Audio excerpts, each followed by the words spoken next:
Beyond Grad Show. I'm excited to have my friend Aliya Sheikh join us.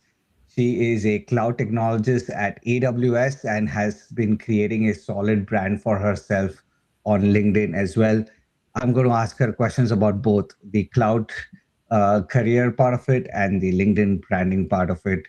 Thank you for joining us, Aliya. If you wanted to give a short introduction of yourself, please go ahead. Absolutely. Thanks, Varun, for having me here. Hey, everyone. Thank you for joining. I'm Aliya Sheikh, and as Varun mentioned, I am a cloud engineer at AWS. I also love writing on LinkedIn, which opened up the path for me to become a creator on LinkedIn and build a personal brand, and which opened up a lot of opportunities for me that I did not see coming. So I am excited to walk through my journey and unpack some of those things today as we go. So let's get into it. I'm really excited. Thanks again for having me, Varun. It is a pleasure. For housekeeping, anybody who's joining us live, you can ask us questions, you can be involved in the discussion, you can let us know where you're joining us from, all by adding a comment in the platform that you're joining us today from. So, for example, if you're joining us from LinkedIn, add a comment in this post that you are watching, and it will show up in the feed for us, and I will bring it in the live session. So, that's housekeeping out of the way. Let's jump in directly into the first question. I know we've chatted offline, and one of the interesting things you said, where two of the worlds that we are discussing today met, which is the content creation and cloud technology, is that you wrote a post sometime back about a cloud certification, and that actually opened up the opportunity for you. Can we start there and then we'll dig into the exact steps? I think that's a great start. That actually paved the way for me towards my career in cloud, joining my dream company, Amazon, and also starting off my brand on LinkedIn. So, a little bit of backstory. Wait, was that your first post, like first post on LinkedIn? That was my first post on LinkedIn. I had, Wow. I actually, Varun, I had LinkedIn installed and, like I had a LinkedIn profile created for almost 10 years before I created this post. Like a lot of us. Exactly. I did not like, I used to think LinkedIn is a platform for job search. Didn't think much of it. Because I was in the industry, I was in the technical industry. I thought like it's good to have a platform like a profile on LinkedIn. So I had that, and I never thought much of it until when I started job searching in the US after my graduation, and I was on a visa where I had X number of days until which you have to find a job or you go back to your home country. So I was just in the headspace of exploring everything I could in order to find a job. That's where LinkedIn came in. I'm like, okay, let's see how this platform can help me. Interestingly, I slowly realized that I've had this for so long, but this is not just a job search platform. It's so much more. I started reading a lot of posts on LinkedIn, which inspired me and kind of, gave me direction and helped me towards, thinking in the right direction. Hold on, did we Who? lose her? There you are. Okay. There you are. Um, So that's where the idea sprung up, and I started studying for the certification. It was the Solutions Architect Associate certification, the AWS Certified Solutions Architect Associate, and I thought. I love this platform, and I have received like so much guidance on how I should, be not just job searching, but thinking about my career in general. Let's start writing about it. And that was my very first post. I was able to ace the certification in my first attempt, which I did not expect because that was the first time I was exploring AWS cloud. But interestingly, I could, and I wanted to pass on that information. And also, kind of like dive back into my creative side, because I've been writing for a long time. I just didn't know that LinkedIn was another platform to write on. Like, I've been writing on Quora for a very long time. I used to write newsletters for my college, my undergrad, even when I was in school. So I had this writing passion in me for a very long time, and it was very interesting as I like started building it, because I think writing is not just like writing, but you are also structuring your thoughts, and in a way you are it helps you kind of structure your thoughts and not just exploring what you're thinking, but you need to be creative enough to kind of structure it in a way that holds the audience. Like, you need to be a storyteller.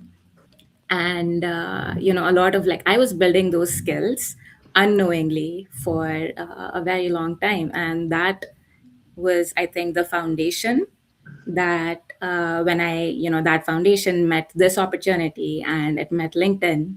So LinkedIn, AWS certification, like everything just came together in that one post. And that post got a lot of engagement, where students, industry professionals, like they all reached out to me in DMs and in the comment section, asking me about my prep strategy, and the way the resources that I've used, and stuff like that. So that opened a lot of doors. But one very interesting DM that I received was from a recruiter who noticed that post and reached out to me about an opportunity at AWS. I said yes, and the rest is history. So Wow. You know what this reminded me of? Like in back in India, there is a place called Triveni Sangam where three rivers meet, I think, or something like that. So it's like your foundation, this certification, and LinkedIn platform actually all met. And the first shot you had was like a home run almost yeah, because it opened many doors for you. We and can we go got in both clients places. First of all, what timeline was this, by the way? When did you write this post? for sure. I wrote this post shortly after I joined TCS, which was the company I was working at before I was working for Amazon. So, we were supposed to like do the certification because we were working with cloud technology with this one customer. And as soon as I passed the certification, this was like in 2022, I was like, let's write about it. So I write about that certification. Few weeks in, I get a recruiter call. Few weeks in, I am, November 2022, I am joining Amazon. So see, I wrote the post in August. Hmm. I was reached out to by a recruiter in September, around my Hmm. birthday, actually. So, like, I'll never forget that. And then Nice. interviewed in October, joined Amazon in November. So, like, in a span of a few months, everything just happened very quickly. Very cool. Yeah. So happy for you on that part. And we can Thank go you. in both of these places, right? We can go into the content creation, and you talked about persuasion and storytelling and brand building. And then we can go into this pivot as a software engineer. I wouldn't even call it a pivot, maybe a more sharpening of the path that you wanted to take, and particularly going into cloud technology. I think let's start there. That's where most people are a lot more curious about. Obviously, they are curious about LinkedIn as well. By the way, anybody watching us, feel free to add in a comment or a question. I'll bring that up during this interview. A big reason why I like doing this live is that if people are curious and interested, that they can join the conversation. So, about your software engineering and your move more focused towards cloud technologies, was that extremely intentional, or was it like you said, based on, hey, this is what I've been hired to do? Because my career was a bit like that in the beginning, that this is what I was hired to do, let's try to learn more about it. Which one was it? Was it intentional or was it happenstance almost? It was actually neither. It was accidental. And this is a Okay. very interesting story. And I think it's very important, and if you inculcate, like, let me summarize it in a way that if you inculcate a habit of, just not doing what you're hired for, but like wearing multiple hats and, exploring what else is out there, like it can lead to a lot of more opportunities. So what happened was I was working at this one company where I was hired as a web developer. Hmm. We had a very small team, and eventually they needed help with, other arenas. So it's like, sure, let's do it. So I was hired as a web developer, but I was like, sure, I can help with, back-end development, infrastructure development. You're like, sure. Can you help with sales? It's like, absolutely, let's do it. Because, like, why would you want to restrict yourself to just, what you're hired for? I mean, I Hmm. know there's like a lot of contrarian thoughts about that, but Hmm. in my opinion, if you explore other things, you'll find out more about yourself and just a lot of opportunities open up. So I started helping with sales. I started helping with video editing, like out of nowhere. Like I had not done these things before, but like I mentioned, like I've been creative and I Hmm. like doing these things. I'm like, yeah, sure, let's do it. So I started helping with a lot of these things in terms of like not just building but also selling the product and the platform that I was working on. And then accidentally there was another area where they needed help with, and that was deploying this on the cloud. Hmm. So like, can you do this? And I'm like, yes. My first answer was yes. However, I don't know anything about it. So give me much time. Like I'm gonna ramp up, and we'll take it from there. That sounds good. So that's what I did. It was completely accidental, but it was. I think if you are open to exploring or working on things that like not having a rigid mindset is what where I'm getting at. Hmm. So that definitely like helps you get to places you can't imagine you can get to. So I was like, yeah, let's do it. So I started, I created we lost Varun again. Oh, There you are. I'm back. I don't know why I'm getting kicked out today, but that's what the beauty is of live sessions. We roll with the punches. Absolutely. So yeah, I created my first AWS account at that time, and I started playing around with the services. I started reading a lot of blogs on Medium. I actually was even emailing a lot of blog writers on Medium about, why they were choosing a certain service over the other. So I was doing a lot of like, this self learning thing where you're like kind of building things, breaking things, kind of like putting your thought towards why something, why you're building a system in a certain way. Like that builds a lot of groundwork, not just in cloud but in anything that you're learning in general. And this was actually like I could use a lot of these stories when I was interviewing, because when you're interviewing, like the interviewers are looking for how you think about systems and not Hmm. just how you're building systems. Hmm. So yeah, to sum it up, I wasn't hired for it and it wasn't intentional. But once I was, presented with the opportunity, I grabbed it and I worked towards it. And, yeah, I was eventually able to, deploy the system on the cloud that I was able to help them with the help they needed. And soon after, I was hired at a different company in like a cloud. So I was a software engineer in the cloud business unit, but I hadn't completely transitioned to being a cloud engineer. But that's Hmm. where, in the next company, I learned about AWS services. I did my first certification. I learned about DevOps, containers, all these other things that go into it hand in hand. Built a lot of systems, built projects on the side, worked with customers, and obviously did that certification. So all of these things kind of go hand in hand. And then also having a software engineering background really solidifies all of this and brings it together. So all of this plus then when you when you start building in public, or just showing off your work, or just being visible. When all of these things come together, that just opens up opportunities. And then that's when the recruiter reached out, and then I joined AWS. So that's the journey behind how I got into it. So that's very interesting. So one thing I will say is something that you did differently was that not only did you get the certification, you were building in public, where you talked about having that certification. You actually reached out to people and asked them questions about why they chose one thing over the other. So those are things that you more differently. Oh my God, today is going to be a hot potato. It almost feels like.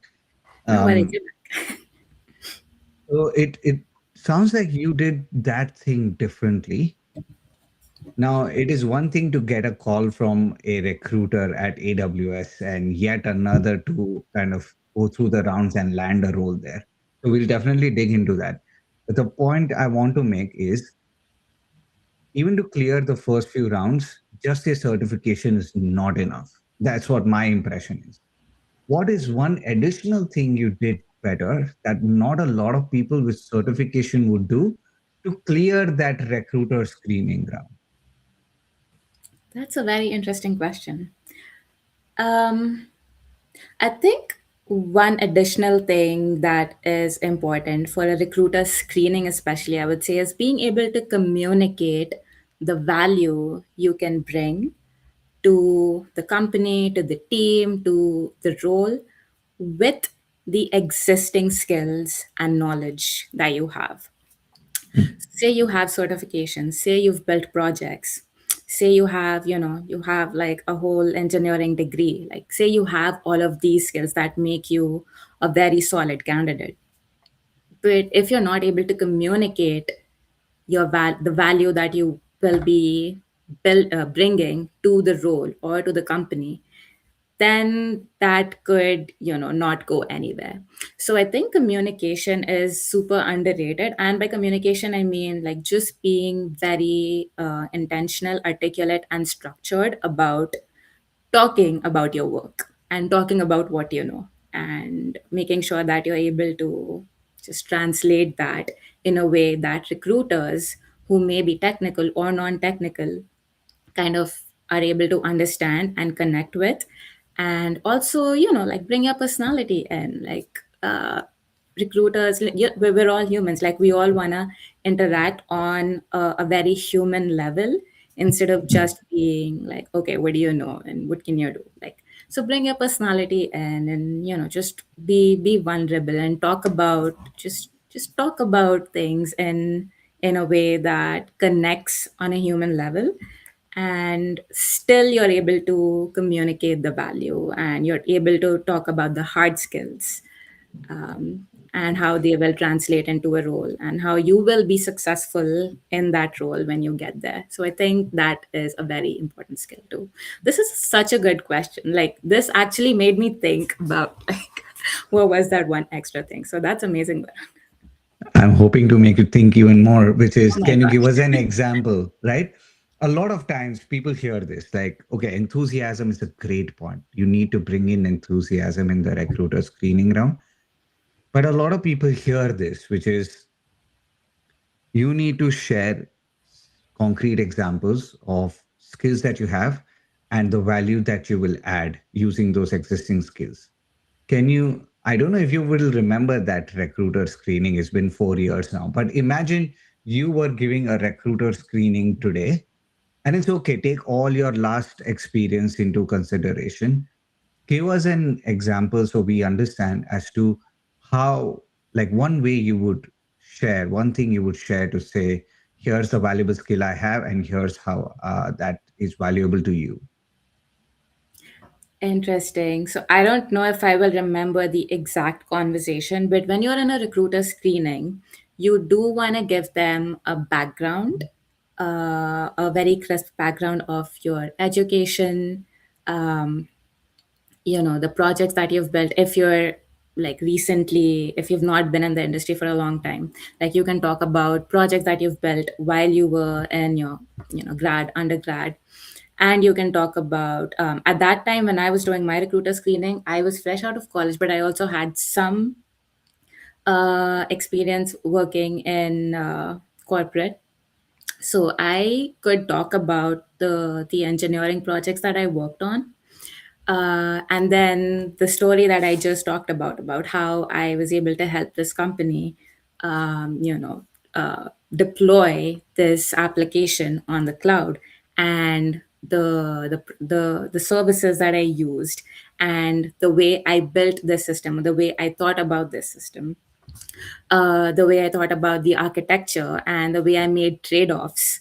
I walked through those things, and I think that that made sense to the recruiter. And the position that I was interviewing for was a cloud consultant.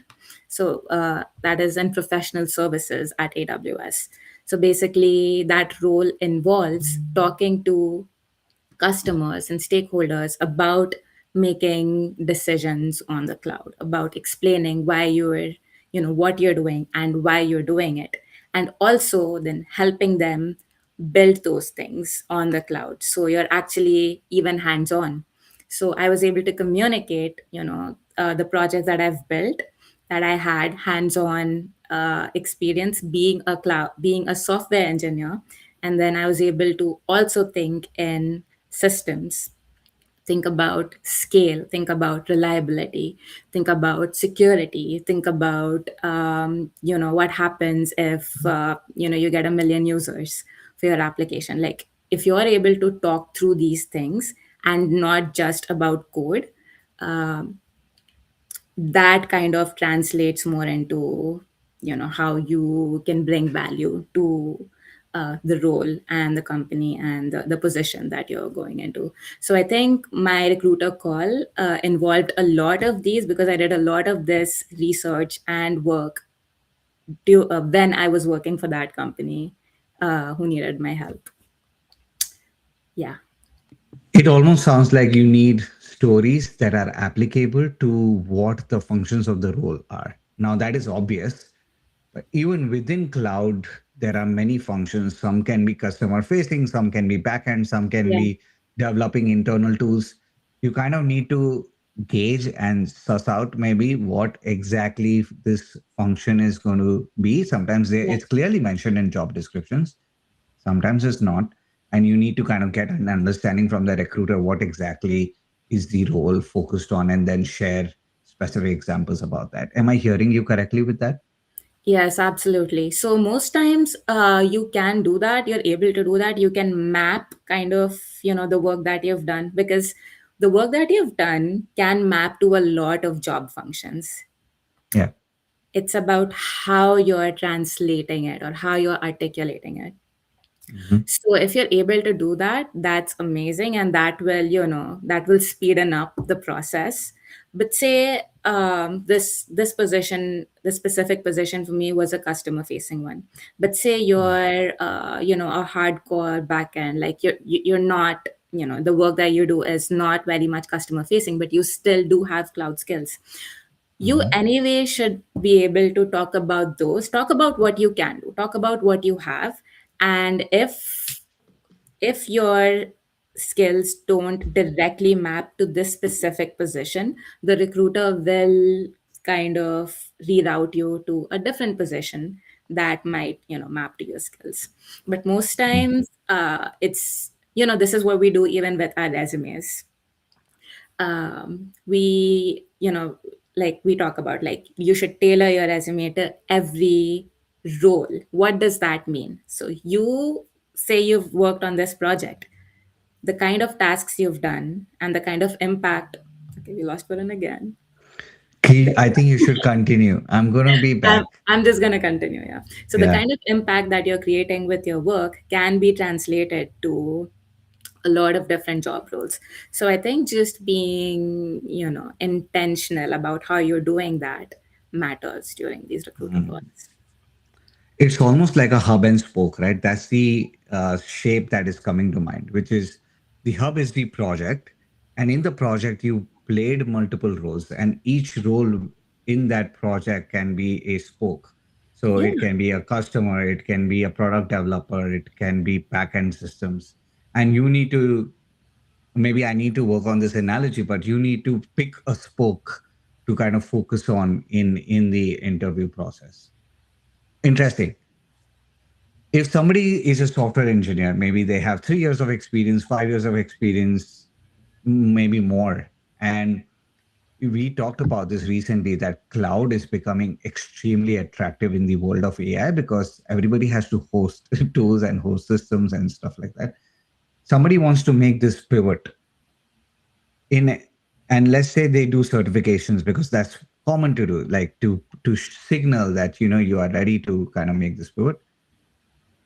How, what else should they do beyond certifications to be ready for moving into getting an interview first and then clearing interviews? Forget resume and all of that stuff. What should they do in to make this?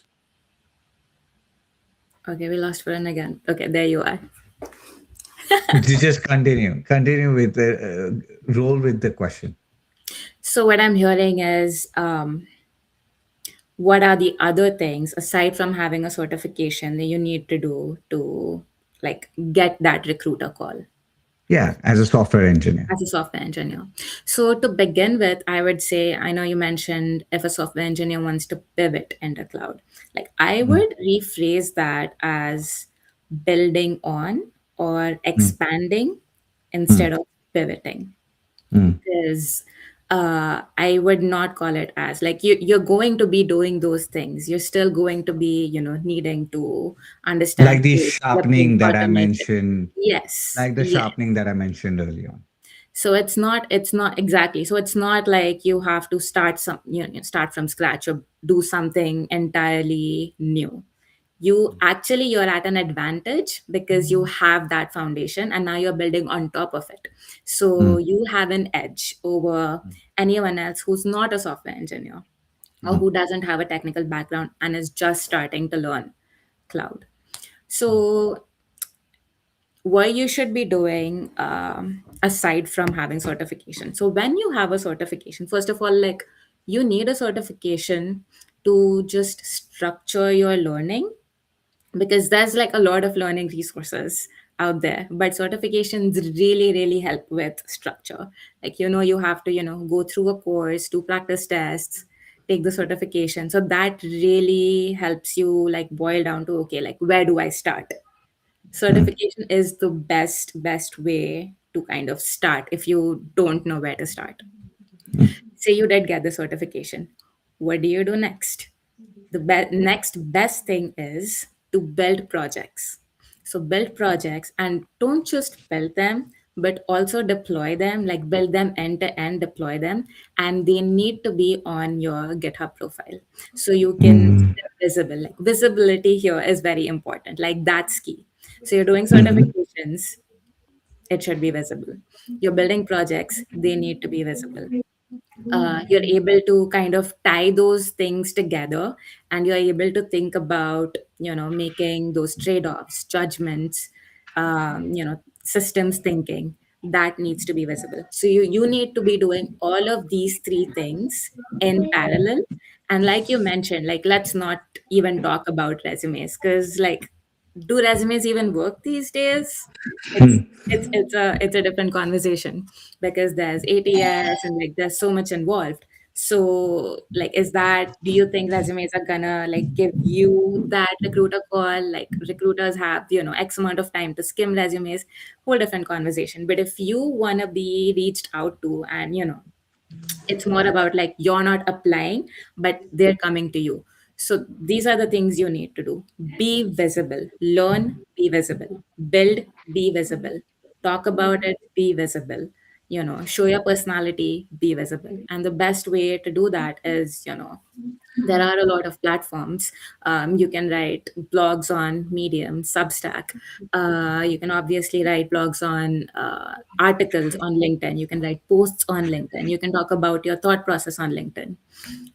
You can talk about, the resources that you've used, your learning journey, because everyone has their own curated learning journey. Everyone starts somewhere, whatever, wherever their spark comes from.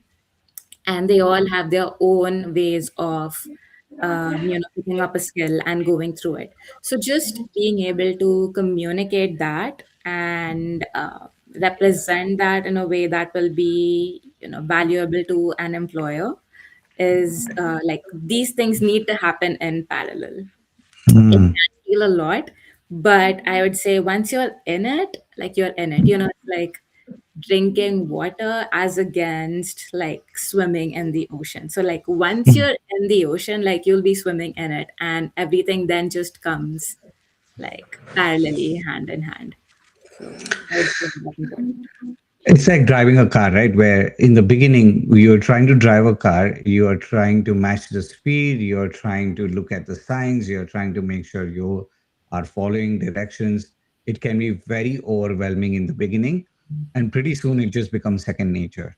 So, doing all of these things where you're applying, you are creating projects, and then you're talking about projects, all can happen slowly but surely. So that's a great point, which is show rather than tell that you have the skills required to get the job. Yeah, The second part of that equation, which is difficult also, and I mean, there is behavioral interviews. Again, resumes are important, behavioral interviews are important for just time and making sure that we have time to talk about LinkedIn as well. We'll assume that those are important pieces that we can learn. yeah. Talk to me about the technical part of interviewing, specifically with cloud in mind. How should somebody prepare for clearing technical rounds or technical questions and case studies that come up in hiring manager rounds, skip rounds, and stuff like For sure. So I would say, just like going into any interview, be it technical, behavioral, recruiter screening, don't go in with a mindset of, that it's an interview. Because let's start there. Like, that? this is the best place, best position, best platform for you to actually brag about yourself, for you to actually just, talk about yourself. So, Mm, like, approach it in a way that this is a conversation. Because mm, if you have reached a stage where you are doing a technical interview after your recruiter screening, now the entire team, the recruiters, the interviewers, they want to hire you. mm, They are going to be looking for data points. They're just looking for more information so they can back up hiring you. So they're your friends. So approach that conversation as a conversation and not mm, as an interview. That takes off the edge. Now, regardless of it being a technical interview or a behavioral interview, you want to talk about the projects that you've built in a structure, in a structured way, and in a storytelling manner. So, and the best thing is that they actually give you the structure. It's called the star method. It's a very famous method. I think we all know about that. That's just the best, perfect way. Like if you just follow that method, like it just makes it easier for you and the interviewer to get the data points. So talk about the work that you've done in the star format. Like talk about, just give a little bit of background, the situation and task. The situation needs to be like very high level, but then talk more about like the task you did, and then go in depth. For example, if you're talking about, I built this 3-tier web application and I deployed it to the cloud, and here's what I did. So don't just, don't just state that. Talk about why you did what you did. Talk about what were you thinking. Talk about what are the other approaches that you took that didn't work out, or why you made a trade-off if you did, and you probably surely did. So when you start talking more about the whys and show your depth, that's when technical interviews are successful, because like anyone can talk about, okay, I built this and here's how I did it. But you need to showcase your depth by talking about the whys. Like if you picked a tech stack, why this and why not that? If you picked a mm, service, why this and why not that? if you made a swap, if you made a trade off, why this and why not that. And then talk more about, how did you think about security? What did you think about reliability? How did you think about, scale? What happens when this scales? And like, just be prepared for all of these things and proactively talk about it. And also, then the very important part is action and result. So talk about the impact, talk about what happened next, talk about, if that helped the company save costs, talk about if that helped, just like become more like cost efficient, or whatever the impact was, like if you were able to help scale it to, multiple users.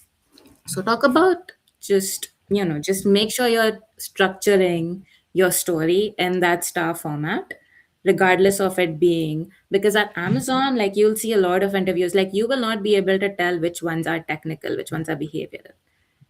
You're gonna have a panel interview, you're gonna have 5 interviews back to back. At Amazon, there's something called leadership principles. So you're gonna have to talk about your work in terms of, like, you have to map them to leadership principles that, Amazon has. They have 16. So you will have to kind of showcase your behavioral side along with talking about the technical work that you've done. So kind of really structuring your stories. Like, I remember I had a spreadsheet with, I had like leadership principles on one side, and I had the star format stories of all the projects that I had built, or literally all the projects that I Mhm. had built in college, in the corporate world, work experience that I had, and in my previous company. And I was able to talk about all of them in the star format. So just basically, if you're able to structure it and communicate it, that's how you ace these interviews. Interesting. So imagine technical interviews to also have a storytelling part to it or a behavioral part to it. And STAR, I completely agree. STAR is a great framework, but I want to highlight something you said, which is the why. Like, talk about the why in the tasks that you did or the actions that you took. And then obviously, impact is important as well in the Yeah. result. Were there no pure technical coding rounds? Like, for example, in software interviews, depending on where you are in terms of seniority, you'll have some mix of DSA and system design. Does that also happen in cloud interviews at let's say your firm and other firms? Yes and no. It depends on the role you're interviewing for. The role I Okay. was interviewing for was a cloud application developer. It was a very, like, development focused cloud position. So I did have coding interviews and coding rounds. And Mm, I had a lot of lead code, DSA kind of practice before that, so that helped me with those interviews. But there are a lot of other positions in the cloud that might not need, like, pure coding. Like, you mm, definitely need to know system design, mm, but if you're not a coder, that does not mean you don't have, opportunities in the cloud. There are many other roles that you can mm. explore that don't need it. In my specific role, I did. And I had like a lot of years of lead coding experiences. So I was able to kind of breeze through the technical coding run that I had. Is there any nuance where even in the coding rounds for cloud positions, you need to know a little bit more of X or Y? Or is it just the usual software engineers need to know these things and you should be good enough to crack the coding round? I think if you're able to think, like, just from an interview perspective, the interviewers want to see if you're given a problem and you're able to think through it and not just, give a solution, but talk about, as so, like, even when I was solving my coding question, like, are you able to talk through why you're doing what you're doing? And the thought process is the actual interview there, and not the solution. So regardless of what the question is, like, just make sure you're able to think out loud and talk out loud. It doesn't have to be perfect. You don't have to have the correct answer. You just need to be able to think out loud and talk out loud, and then somehow, even if derailing, like you're able to come to a solution and you're able to express your systems thinking. That's what's important. So if you're a software engineer, like even if you're doing DSA interviews, like whatever interviews, this is the most important skill. Like don't just think in your head and get nervous. And like it's very common to kind of get nervous during you know coding interviews. But just calm down, breathe. This is a conversation, and the recruiters that the interviews there to help you, and they want to hire you. So just talk about it and take it one step at a time. And the calmer you are, the better you'll perform in an interview. I know that's very hard to do, but I think with practice and with the right mindset, like you can be calmer. And just the important part is think and communicate that thinking. That's a great point. It's like I am smiling because I shared a this is a dad joke. I'm a dad, so I'm For allowed to say sure, that. go That's for it. that you almost need to talk in code to clear coding interviews, right? You have to talk about your code. You have Yeah. to talk about you have to ask clarifying questions. You have to talk about all the different nuances that happen there. And another friend of mine who has come on this show, he talked about how cool conversations are during coding rounds because the hiring team can give you hints as to where they want you to go. And Yeah. then once you do share the code, a lot of times that part helps. Cool. I think this is a good time to kind of segue because you talked about, all these different opportunities that you can get in the coding realm, in the cloud realm. And I think you once told me about all the different opportunities you are getting inside your workplace because you are somebody who is writing content. We'll talk about writing content specifically, but can you highlight some of the opportunities you've gotten over the last few years because of you being a somebody who's creative, who's always created and is now actually actively creating on LinkedIn? Yeah, absolutely. Um, to begin with, I I was able to get a lot of visibility in my workplace because of being actively writing on LinkedIn. Um when you're visible to leadership, like you can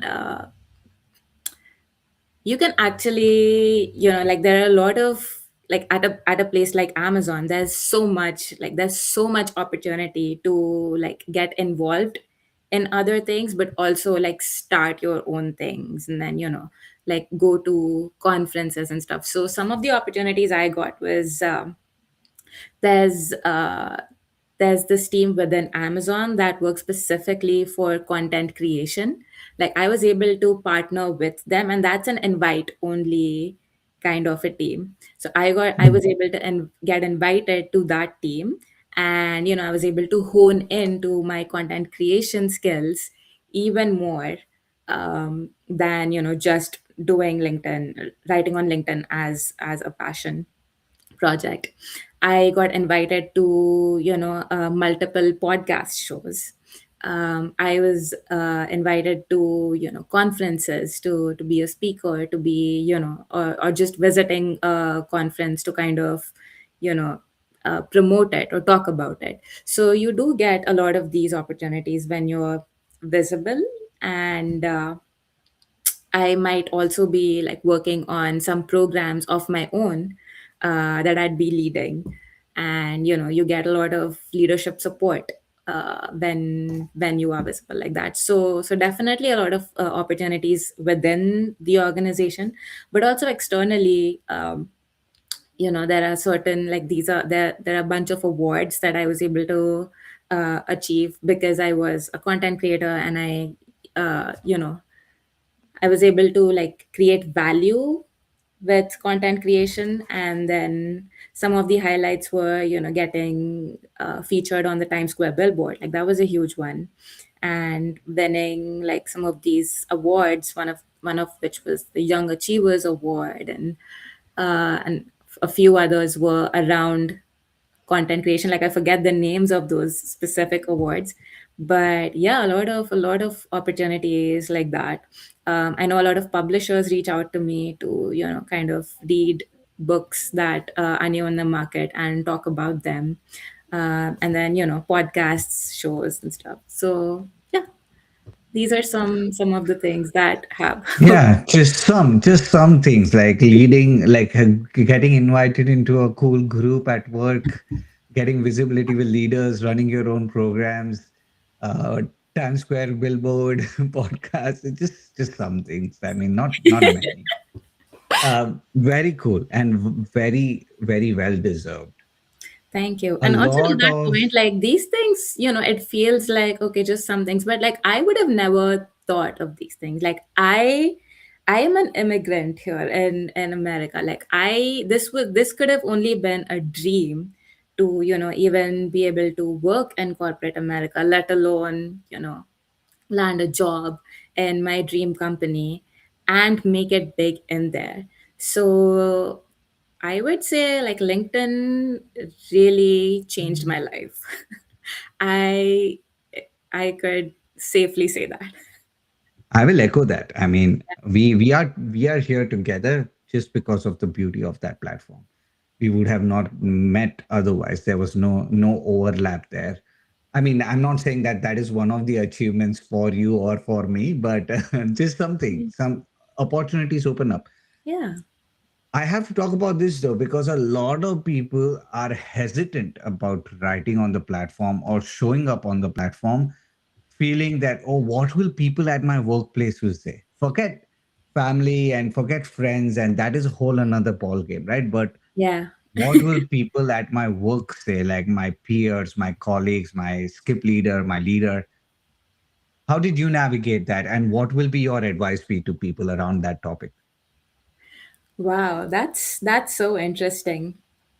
I would say that, fortunately, my leaders and my peers and people at my workplace, they've been extremely supportive and encouraging to me. Like, they hype me up and they encourage me and they engage with my posts. And when we're talking one on one, they let me know that that they love what I'm writing. So I have been very fortunate in that sense that I've only felt, more encouraged and more supported by folks at my workplace, and that just helped me do more of it. But I see what you mean by, I see where you're coming from, that it can feel like when you're writing your first post, or when you're writing, because there are different kinds of posts you're writing.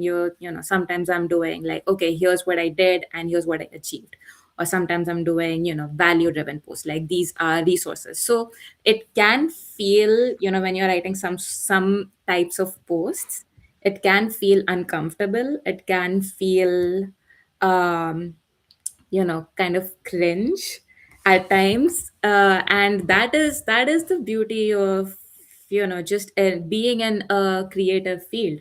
Like you have to explore that emotion. There's this running meme on Instagram now that embarrassment is a very unexplored emotion, and go ahead and explore it. So I think once you kind of accept it that this is going to be uncomfortable, this is not a very comfortable space. Like even on the platform, like you can write something and then you're putting your work out there in the public, so you can get comments. You're perceived by a lot of people in very different ways. You're seen by different people, and a lot can happen when you're writing publicly or just putting your work out there publicly. So I think it just boils down to like doing more of it and developing that thick skin, or developing the idea that this is going to be uncomfortable, this is going to feel not easy, this is going to feel like you don't want to do it anymore. This is going to feel like, should I change this? Like it is an uncomfortable space. It's not a breeze. But I think the more you do it, you kind of learn how to navigate these things. And once you've built a thick skin, and once you've understood that growth only comes from being in that uncomfortable spot, then you kind of emerge and you're on the other side. And now you know how to do this. I wouldn't say like you're good at it, or but now you know how to navigate it. Now you know how to be okay with being uncomfortable. You're okay with feeling clenched but still hitting that send or that post button. So that, and I wouldn't say that I have emerged and I'm on the other side now. Even today, I reread my posts, re-edit my posts multiple times to make sure, like, how's this gonna look like? Is this sounding right? Am I sounding, too much? Like, this is natural. This is normal. And Like, this step happened. how many followers do you have at this point? I don't know. I think I'm at around 32,000. Around 32,000. Yeah. Which is my point, right? Which is that you can be somebody who's actually created for a really long time and still have these fears. So I'm great that you Yeah. have pointed out that this is an uncomfortable thing to do. I liken it to six packs, right? You know, six packs are not going to be easy, but if you want six packs, you're going to go through that drudgery of getting to a six pack. I mean, I call it drudgery because never going to be my goal in my life. I'm too much of a foodie for that. But it is that which is you have to get over a lot of discomfort to kind of then be at a position where you are getting the opportunities you are hoping you get, that you see from people you are inspired by. Yeah. And regarding the workplace, here's what I the advice I give, and you tell me whether that aligns with you or whether you have anything else to add is that be prepared that that conversation is going to come up, that, oh, I Oh yeah. noticed you have started writing on LinkedIn. Oh yeah. Just be prepared from day one that Yeah. that conversation is going to come up, because how you position things will determine what kind of encouragement you get. Hmm. So if you talk about, hey, I am doing this to learn new skills like writing, storytelling, persuasion, building my brand in a way that I'm not only a great speaker but also a great operator, and this gives me an opportunity to also share really cool things that I'm learning about this Yeah. important space that we are working on. That's it. You Yeah. don't need to over explain, you just say that, and immediately somebody else will get inspired by it, because guess Oh what, yeah. your leaders are thinking about LinkedIn writing, their Yeah. leaders leader is also thinking about LinkedIn writing, because that's Absolutely. the reality right now. Absolutely. And, just like building community and building with the community in general.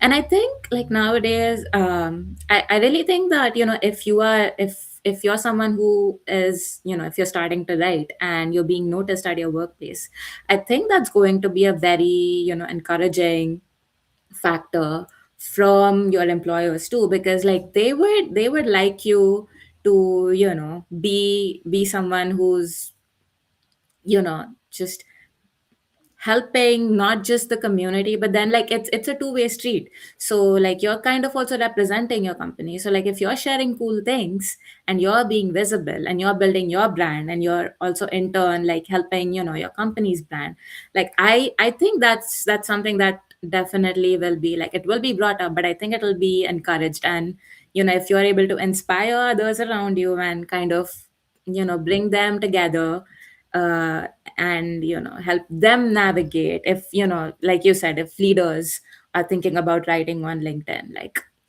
why not, let's build a program and we can, or just you can like I share my journey about how I started writing and what works for me. I know like a lot of people have questions about like, Alia, I don't know where to start, I don't know what to even write about. um like, how do you become an influencer? Like, these are so many questions that I face. And I'm like this is not about becoming an influencer, and this is not about picking, not about thinking about where do I start or what do I write about. It's more about just, learning more about yourself and internalizing what you already know and what you're passionate about. We're all passionate about something. We're all, whenever we're scrolling through LinkedIn, we all stop at one post, and everyone stops at different posts. So we all have that, something that will strike you, and that's different for everyone. So, like, these are some of the things you can, instead of like looking at it from a leader's perspective, you can look at it from a writer's perspective, and just pick on these things and internalize these things from, like, okay, I am passionate about this, and let me just write one post. Like, that's where you start. And if you start with that one post about a topic that you're passionate about, you will be able to kind of write it in a way that, builds a narrative, that is in a storytelling way, that will hold the audience. So it's less about thinking what should my first post be, or how do I, become an influencer. Like, that's not the point. Think, like, sit down, think, like, start reading. Like, if you want to start writing, the first step is start reading. When you read, you'll just learn more about what the platform is, what the platform encourages, and also what your passions are. And then when those things kind of collide, you start, writing your first post. And then it's going to feel really funny in your stomach. It's going to feel cringe. It's going to feel uncomfortable. But go ahead and hit post. Like, we're all humans here. And I at least, like, I have experienced really, really, like, I got a lot of encouragement and support when I first started writing, and it wasn't perfect. I learned eventually. I learned what, how posts are supposed to be structured, or how they're supposed to be written, or how you're supposed to add white spaces so they're skimmable. Like, you learn these things about the platform and the algorithm, and writing on different platforms is very different. On Substack, it needs to be like really intense and really in depth, but LinkedIn posts are still supposed to be, telling a story but still skimmable. So you're going to learn about these different platforms as you read and as you just keep doing. So I would say, just go for it. Read, internalize, map it to your passion, write something, and hit post.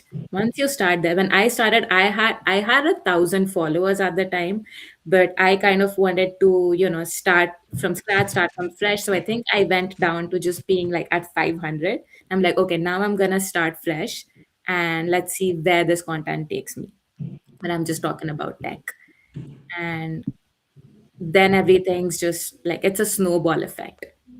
The starting is the hardest, where you gotta start somewhere. Very cool. I think you touched upon a multitude of things there, which is a big thing is not thinking of yourself as an influencer. We talked about how to overcome the ickiness we might have about, oh, what will people at work say, or oh, if I hit post, what is going to happen. You kind of have to overcome that feeling, and Yeah. overcome in the sense, maybe you just have to acknowledge it because it is natural, and then overcome it. We actually have a couple of questions regarding job search, so in the cloud space. We'll come back to that because we are talking about LinkedIn. First, a time check. Alia, do you have 10-15 more minutes, or do you have a hard stop? Go for it. I have 10 minutes. Okay, great.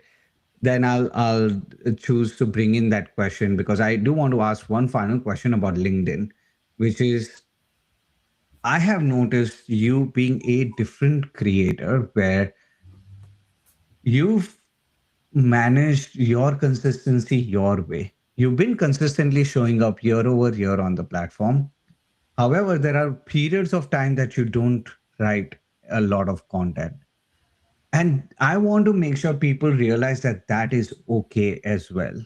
First, tell us why you choose to write the way you chose to write. Maybe it was a consequence, or maybe it was intentional. Talk to us about what consistency means, especially as somebody who has a 9 to 5 and does not really rely on this completely, how do you see the consistency part of content creation? That's actually a very important point that you've brought up, Varun, and that you've touched on, because I think I've had to kind of navigate through this myself, and I've had different ideologies about what being consistent means. In the beginning, when I started, actually getting a lot of engagement, that's when I was very excited about it. So I was writing like 7 days a week. Like I was posting something every day. That wasn't scalable. So I had to think of a new system. Like, what am I going to do? Because I at that point, I wanted to make sure that I am writing every day because I am passionate about it and all, but also like I want to be consistent on this platform because I can see that I'm growing and I want to continue growing. But it's not scalable to do that. So then I created a new system wherein I learned about scheduling posts. So now I'm working on weekends where I'm like writing posts for the rest of the week and then scheduling them for the rest of the week because I wanted to make sure that I am being consistent.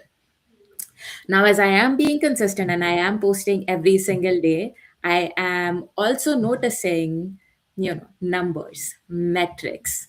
I'm noticing, the number of likes, the number of comments, the number of impressions that my post is getting. And I then started working backwards from there and doing a lot of analytics on those numbers. So I'm seeing what kind of posts are working more, and then working backwards and creating more types of similar posts, and also kind of experimenting with different kind of posts. So I think at a certain point, like I was really obsessed with LinkedIn. Writing, analyzing, rewriting, also I was getting a lot of DMs. And if I get a DM from someone who's asking me something, like I want to answer, like I would not want to leave that unanswered. So LinkedIn became like a lot. At that point, I wanted to kind of scale down a little bit, but it wasn't easy because you want to keep staying consistent. So that could lead to burnout. So just managing that burnout along with having a 9 to 5, I was like, what am I doing? I gotta calm down. Like I started writing because I was passionate about this, and I'm just being able to be creative, and this was something that I was having fun with. Then slowly it can transition into an obsession, or it can transition into something that is not very healthy. That's when I decided that I need to take a pause and kind of recalibrate myself on what my goal is really. What am I doing here? So I scaled down. So I have had these periods up and down where I've scaled down to say like 3 posts a week, 1 post a week, no posts a week, 1 post in 2 weeks. I have also had periods where I haven't posted anything for months, but then, I've come back and like nothing has changed. When I come back, I still have, the platform is still there, the people are still there, the audience is still there, the metrics are still there, everything's still there. Like my world didn't change because I didn't post for a few days or for a few months. So I kind of learned that, as that was a very uncomfortable learning as well for me, because I did not like the feeling of not having a post. Sometimes I also used to get DMs from people like, Alia, where are you? We miss your posts. Like, is everything okay? Why are you not posting these days? Like, I get a lot of these, and then like that also makes me uncomfortable. Like, what am I doing? Like, I need to be consistent. Am I being so absent that that's being noticed? So like that, this is very common when you write, when you're presenting your work in public on any social platform. But I want to say that it's okay to scale down. It's okay to not show up every single day. You need to do what works for you. You need to do what's healthy, and you need to do with scalable because you have like other things going on in your life. You have your job, you have your, like, there are other things. So this is not the end of the world, but if you're doing it with a perspective of like you're enjoying it and you're bringing value and it's also kind of scalable, that's the best balance. So now I feel like I am in a very balanced situation. And if I'm not posting very consistently, I feel very comfortable and okay with it. And when I do have a great idea or when I do have a great post, I make that post and that's celebrated. So yeah, that's been my journey of like the consistency with LinkedIn. Relationship, right? Oh, it's a relationship. It's basically you deciding what the boundaries are, what the parameters are, what the key performance indicators are. I mean, you don't do all of that in relationships, but uh, projects, maybe let's call it a LinkedIn project. And Yeah, sometimes it's not the highest priority, so you taper it accordingly. yeah. And sometimes you take it up with a lot of gusto and a lot of energy. I think before we move on to like the final kind of rapid fire, some rapid fire questions I love to ask. I'll take a Okay. few questions that have come up. I think this one is an interesting one. They say, "Hey Alia, I'm a Mon stack developer with 1 years of experience building real world apps. What would be the fastest path to transition into cloud?" And they had a follow up. Should I focus on certifications, projects, or DevOps skills? I hope it's not all of the above. If it is, then that's that's the answer. From what and we talked about this offline, and we talked about this in today's show. It is kind of a mix of all of these. Like, you need to, like, certifications are a great way of kind of validating that you have these skills and you understand cloud services and you can apply them. But to like really show that you can apply these skills, you need to build projects. So it's great that you have, you're a one stack developer, like you have development experience. Like, build projects, showcase these projects on GitHub, get certifications to kind of have like an icing on the cake. And then the final hit is like showcase your work on LinkedIn or other platforms and be visible to, you need to be visible to the right people in the room. So be visible to recruiters. The way you can do that is optimize your LinkedIn so you have the keywords that kind of match the job description that you are aiming for or that you're interested in. So kind of like work backwards from there. So do all the three things in parallel: build projects, showcase them on LinkedIn, get certified, and then the third thing is talk about the projects you're building and the certifications you're getting, the resources you're using, your learnings, things you might have done differently or you want to do differently, things that probably failed, systems that you probably broke, and then what you learned from them. Like, when you talk about these things, this will get you the right kind of visibility, and then recruiters will reach out to you instead of like you having to apply. So I think that's the fastest path. Interesting. They also talked about a different point here. I may not be bringing up that question, but they talked about how AI is changing cloud roles. uh, how do you see AI transforming? I mean, nobody has the right answer, to be completely honest, but what's your opinion about where AI is going to shine in roles around cloud? I would say it's like a twofold approach. Like, I would say use AI as your companion.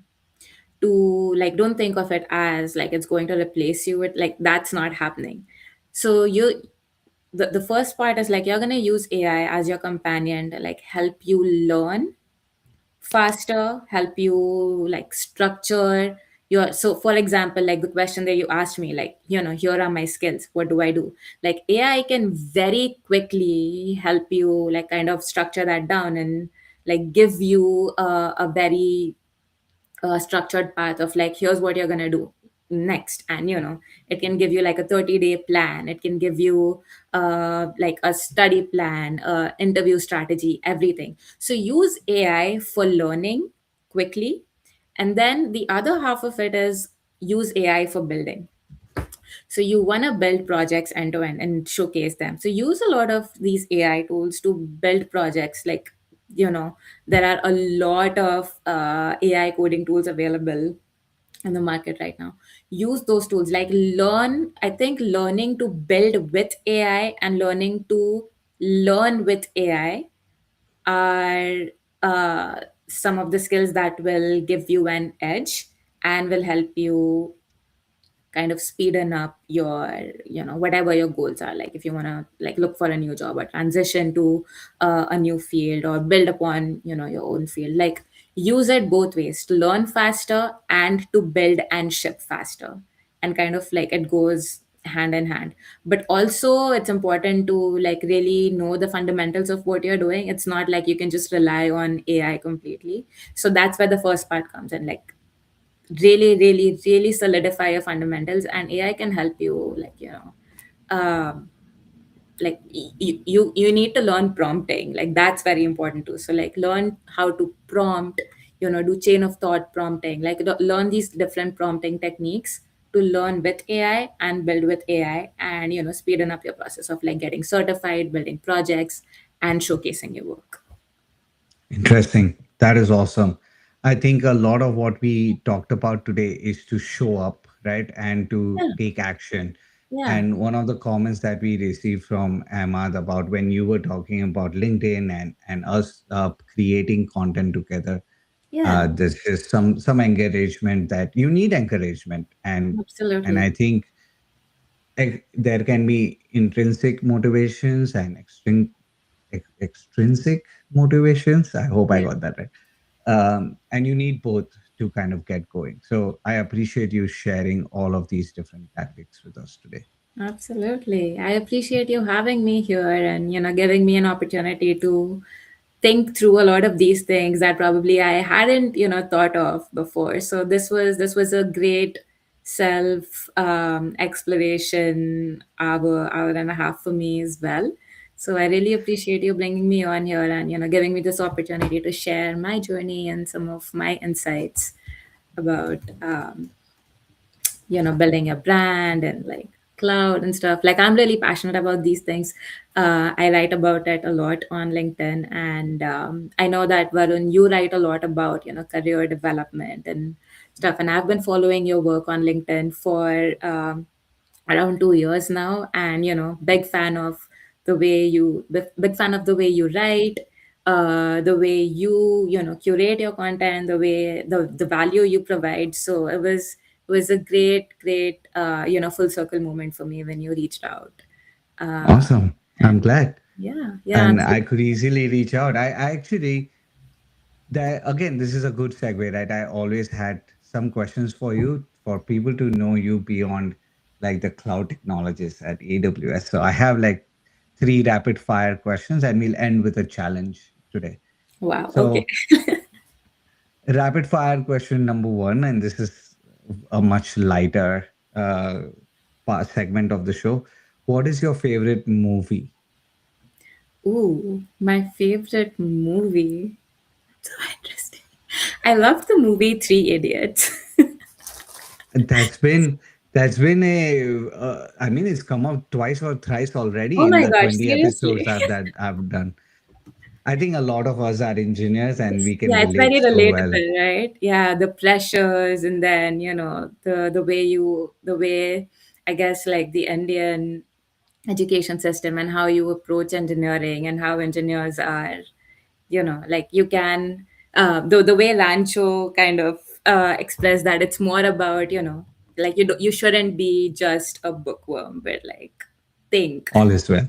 All And is well. all is well. Like, so yeah, that was a very, very relatable movie, and I love that movie. Yeah. Your favorite cuisine when you go out to eat? I love Italian. Okay, nice. Very cool. And you live in New York I do. City. Yep. So great place for pizzas. So that is I've been to New York City 6 times because I like that place so much. Next is your bucket list destination. Ooh, I'd love to go to Paris. Okay. Is Yeah. Emily in Paris anything to do with that? How did you know that? My wife watches it. It's like what I actually spoke to somebody who lives in France, and they were French, and they were like, and I was like, oh, do you know that real estate show that is in Paris? And they're like, yeah. I am glad that you at least told that and not Emily in Paris. So Oh they my don't God. like that show as well, but I can totally see the appeal of it. I have one fan in the household. Okay, there you go. Okay, then that makes sense. Let's finally end with a challenge. I do this with all my guests. I want you to give a challenge to people who are here live and who are watching the recording. Something that they can do. Let's say you choose. You can choose the cloud technology way or you can choose the LinkedIn way. It's your choice. Something that they can do in 2 hours over this weekend to take action on the topic that we have discussed here today. I would actually like to go the LinkedIn segue because Okay. like that's a lower hanging fruit. It's not that hard. It's okay, let me rephrase it. Like I would say it's easier than like doing like a whole cloud thing, but I would challenge and encourage everyone to this weekend spend some time on LinkedIn, like read some posts, see what hits, see what sticks, see what kind of posts as you're scrolling, where are you stopping, what do you like to read, and then kind of map it to and internalize, some of your passions. And I would really challenge you to hit send on one post this weekend, like write about something, anything. It doesn't have to be technology, but write about your thoughts, write about something and hit post. Once you do that, you'll kind of figure out, like that'll be the first step, getting the first step out of the way to being in that uncomfortable spot, and you'll feel like you can continue writing, and that can change your life because it did mine. So write that one post. That is very cool. And you can either do this if you're really writing a post this weekend, send us a DM, both of us, and let us know that you actually wrote it or tag us in the post. We would love to see if you are taking action from here and creating a We'll post like that. celebrate And yeah, and we'll together. celebrate and encourage you on that post. Alia, Awesome. this was such a pleasure to have you on the show. More and more power and success to you as you go along in this journey of being a cloud technologist and a LinkedIn creator. And we are in the same arena in that side of the thing. So I'm curious to see where you go next. How should people reach out to you? And that would be a great place to end today. For sure. Thank you so much, Varun, again for having me. And more power to you too. You're doing amazing. You're doing great. And I'd love to like follow along and see where like all the amazing things you keep doing with your business and this platform, and all the amazing hosts you bring on. The best way to reach out to me is through my LinkedIn. uh, I can, like, Varun, is there a way you could like send out my LinkedIn profile the way that you are It's profile? already in the YouTube thing. It's already in the Luma Perfect. description. So your That's profile it. will be linked Yeah. with the show notes. That's the best way to reach out. Like you could, DM me or like send a comment on my post. Like I respond to all comments and I respond to all DMs. So like that's the best place to reach out to me. Awesome. It was great seeing you today. Thank you for whoever joined us live and asked us really good questions and encouraged us. Anybody who's watching the recording, feel free to reach out to us. Thank you so much, Alia. It was great chatting with you, and I'm wishing you a nice weekend. If tomorrow's off, if not, then happy Friday. Oh, tomorrow's not off, but thank you Oh, so much, Varun. This was such a pleasure, and I hope you have a great rest of your weekend as well. And all right. yeah, see you later. Thanks, Bye. everyone. Take care.